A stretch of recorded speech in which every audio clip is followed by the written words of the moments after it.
तुम हो उस राम के पुत्र। तुम भी उसी की भांति तुच्छ दिखते हो। निर्बल बनवासी से तुम्हारे पिता राम ने मेरे पिता की हत्या की। संसार समझता है वो महान है, वो बहुत बड़ा योद्धा है, किंतु सत्य तो ये है कि उस राम में इतना सामर्थ्य नहीं, वो इतना महान नहीं कि बल से मेरे पिता श्री कुंभकर्ण और पितामह रावण को मार सके। छल किया था उसने, छल। आज मैं उस राम को राक्षस कुल की शक्ति से अवगत कराऊंगा, किंतु उससे पूर्व तुम्हारे हाथ खोल तुम्हें लड़ने का अवसर दूंगा। क्या करूं, मैं उस राम जैसा छलिया जो नहीं हूं।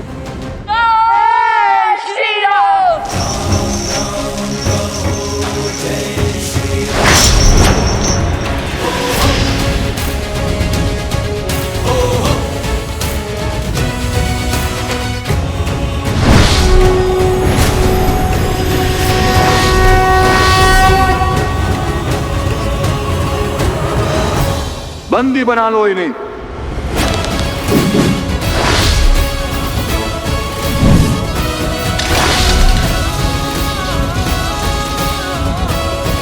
जिनका नाम इतना अनादर से ले रहे हो, अब हम तुम्हें उनका परिचय देते हैं, उनके नाम लेने का ढंग सिखाते हैं।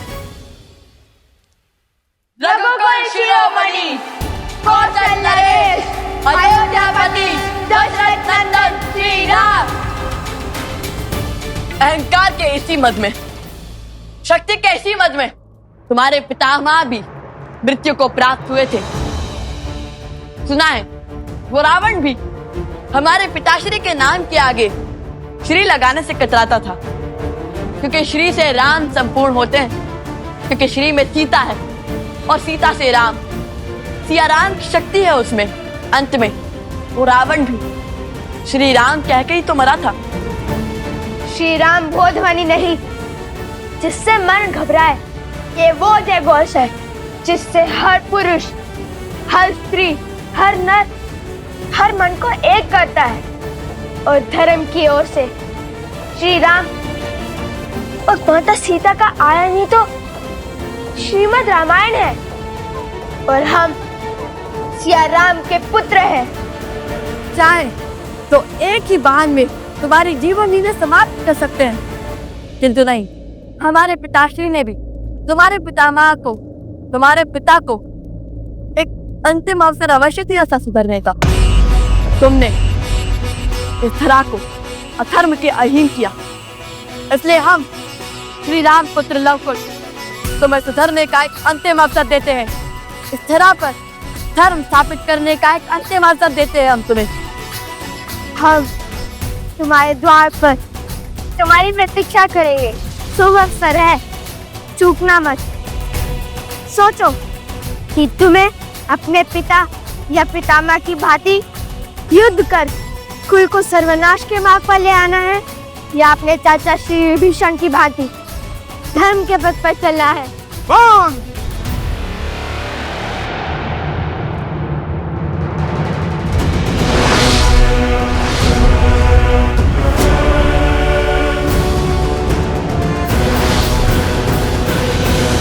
निर्बल था, विश्वासघाती था वो विभीषण, जो शत्रु के आगे नतमस्तक हो गया।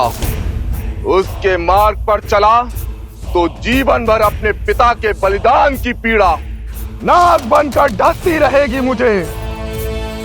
पिताश्री ने कहा था, विभीषण चाचा श्री ने राम का साथ देकर भूल की, पाप किया, रात्रधम से विमुख हो गया वो। संसार तुम्हें सदा विश्वासघाती के रूप में स्मरण रखेगा। रावण का भेदी कहेगा, घर का भेदी कहेगा। मैं भी अपने पिता का पुत्र हूँ, प्रतिशोध की ज्वाला में जल रहा हूँ। प्रतीक्षा करने की आवश्यकता नहीं है तुम्हें। हाँ, यदि तैयारी के लिए समय चाहिए तो बता दो। अगले पहर के पश्चात मैं अकेला युद्ध भूमि में खड़ा मिलूंगा तुम्हें। यदि तुम दोनों ने मुझे हरा दिया तो मेरी यह असुर सेना जीवन भर विभीषण के साथ मिलकर तुम्हारे राम के मार्ग पर चलेगी। किंतु यदि मैंने तुम दोनों को हरा दिया तो संपूर्ण अयोध्या में असुरों का राज होगा।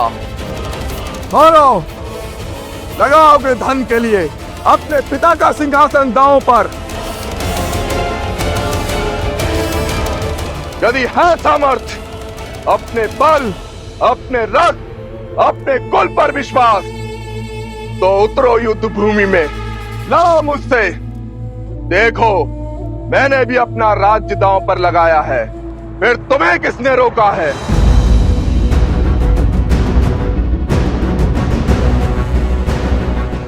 धर्म ना कभी हारता है और ना ही कभी किसी से भयभीत होता है। हम शर्त के पास में नहीं बनते, किंतु एक वचन अवश्य देते हैं। शीघ्र ही इस स्थान से तुम्हारी अधर्म की सत्ता का अंत होगा। यहाँ धर्म का संचालन होगा। जय सिया राम।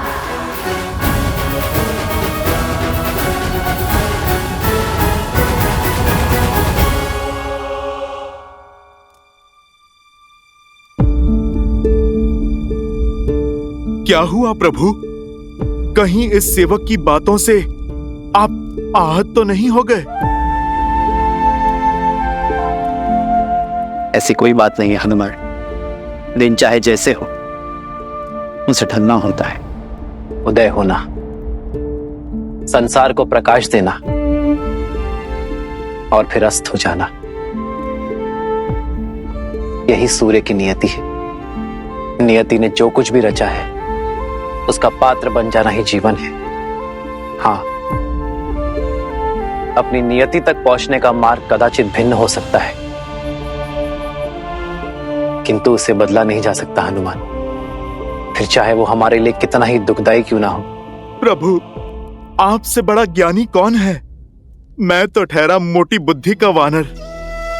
मैं बस अपनी समझ के अनुसार यही कह सकता हूं कि यदि किसी भी पुत्र से पूछा जाए कि उसके माता पिता की छाया उसके सर से उठा ली जाएगी और वो बस वहां पर खड़ा देखता रह जाएगा, उसे तो बुरा लगेगा ही ना। प्रभु, इन आंखों से मैंने अपनी माता को धरती में समाते देखा। यदि ये हनुमान अपने पे आता तो भूमि देवी को भी बांध लेता। प्रभु, वो मेरी माता की आज्ञा की अवहेलना होती और मेरी माता की माता का अपमान। बस मैं विवश खड़ा देखता ही रहा। मैं उस पीड़ा के सागर से उभर भी नहीं पाया कि उस काल के पैर इस अयोध्या में फिर पड़े और अपने लक्ष्मण भैया को अपने सामने इस संसार से जाते देखता रहा। प्रभु, तब भी आपके आदेश और लक्ष्मण भैया के हट के आगे मैं हार गया। प्रभु, पर अब इस हनुमान की धैर्य की सीमा चूक गई है और अब मैं ये स्वीकार नहीं करूंगा कि मेरे रहते मेरे प्रभु श्री राम या रघुकुल के किसी भी सदस्य पर कोई भी समस्या आए। प्रभु, मैं स्वयं काल के समक्ष खड़ा हो जाऊंगा, चाहे इसके लिए ये नियति मुझे कोई भी दंड दे।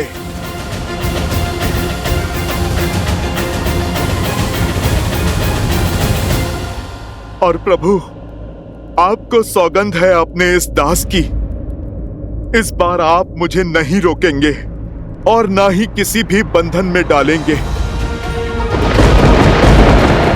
प्रभु, यदि मैंने आपकी भक्ति पूर्ण तन मन और आत्मा से की है तो मेरे प्रभु श्री राम मेरे इस कार्य के बीच में नहीं आएंगे। प्रभु, आपको मेरी सौगंध है।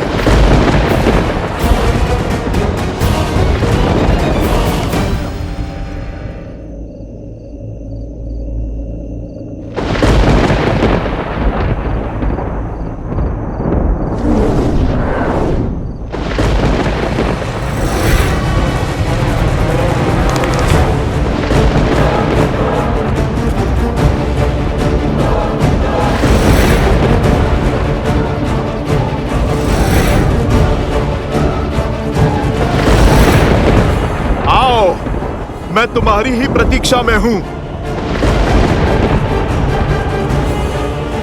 लगता है पूरी सेना भेजी है यमराज ने।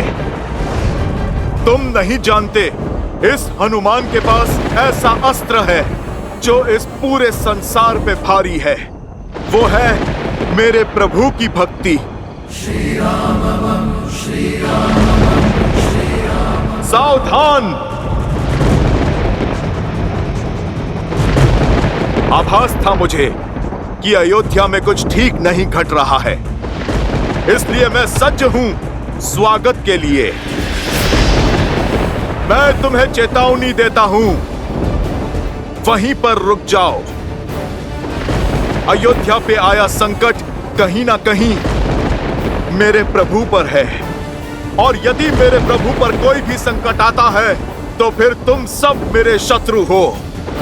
फिर मैं तुम्हारे साथ वही करूंगा जो एक शत्रु के साथ किया जाता है।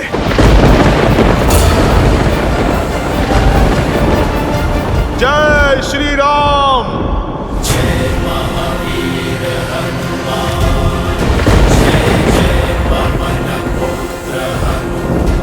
यमदेव, मैं आपसे आग्रह करता हूं, आप अपने दूतों को लौटा लीजिए, अन्यथा इस राम भक्त हनुमान का क्रोध साक्षात काल भी नहीं सह पाएगा। हम आपके बल से अनभिज्ञ नहीं हैं मारुति, परंतु हम अपने स्वामी के आदेश से भी बंधे हैं। यमराज ने हमें आपकी बात अनसुनी करने का आदेश दिया है। आपसे आग्रह है कि आप इस सृष्टि के चक्र और नियति की नीति में विघ्न मत डालिए। यदि आप अपने हट पर अड़े रहते हैं तो हम भी अपने आदेश का पालन करने को सज्ज हैं। तो फिर ठीक है, धर्म युद्ध का अनुभव है मुझे। तुम अपना धर्म निभाओ और मैं अपना। जय श्री राम।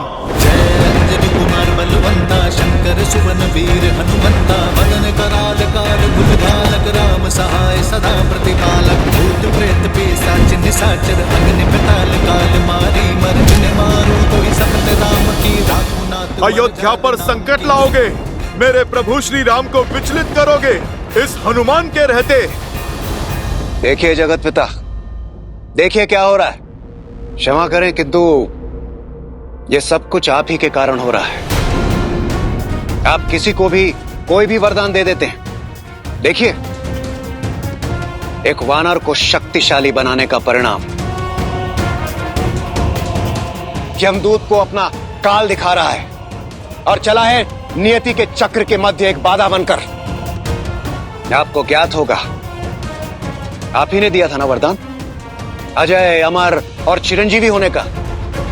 अब वो आप ही के वरदान का दुरुपयोग कर रहा है और हम यहां विवश खड़े हैं, कुछ नहीं कर पा रहे। परंतु उनके पल के आगे झुककर हम अपना उत्तरदायित्व भी नहीं भूल सकते न इंद्रदेव।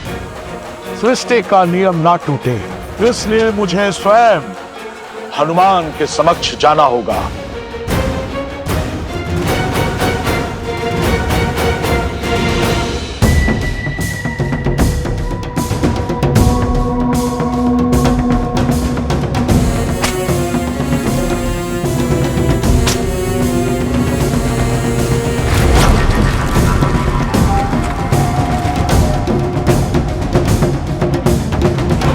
राम के पुत्र होने का अहंकार है ना तुम्हें?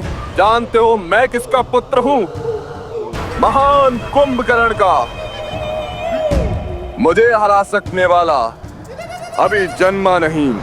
सत्य कहा तुमने, तुम्हें हराने वाला अभी तक जन्मा नहीं। हम भी तुम्हें हराने नहीं आए हैं, बल्कि तुम्हारा अंत कर विधिवत अंतिम संस्कार करेंगे तुम्हारा। अपने पिता की परंपरा को पूर्णतः पालन करेंगे हम। उन्होंने भी असुरों को मारा नहीं था, उनको मुक्त किया था। इतना अभिमान तो आओ सामना करो, चाहे जो भी अस्त्र चुन लो, धनुष, खड़ग या गदा। चाहे तो अपने पिता की भांति छल का अस्त्र भी चुन लो। हम श्री राम के अंश हैं और हम वैसे ही लड़ेंगे जैसे श्री राम लड़ते हैं, धर्म का कवच लेकर। और धर्म कहता है कि तुमने हमारे धर्मात्मा पिता को कपटी कहकर महाअपराध किया है। अपनी मृत्यु को निमंत्रण दिया है।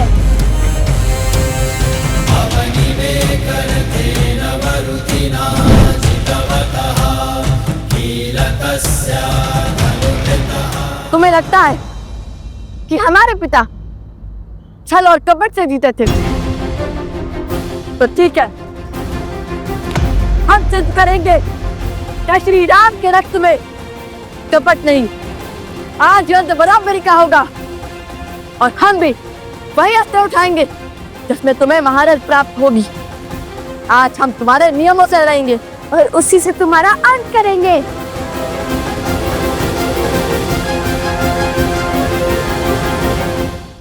जो अधिक बोलता है वो मृत्यु पाता है।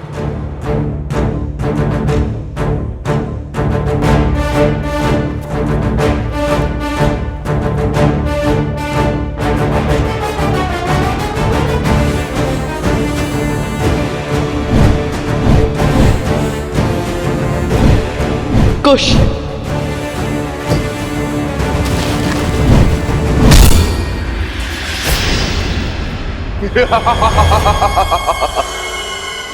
बस इतना सा बल है राम के रक्त में। अब देखो और कुंभकर्ण के रक्त का बल। कुश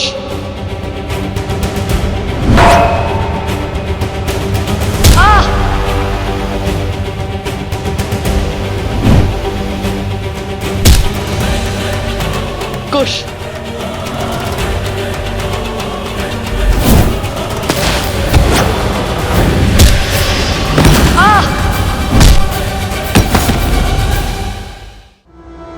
कुश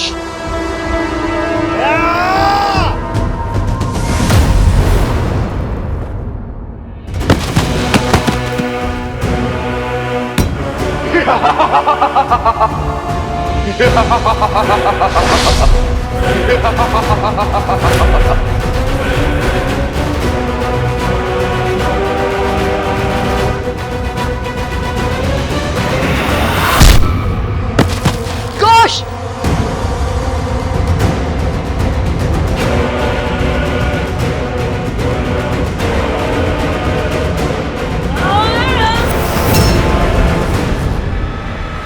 राम भैया,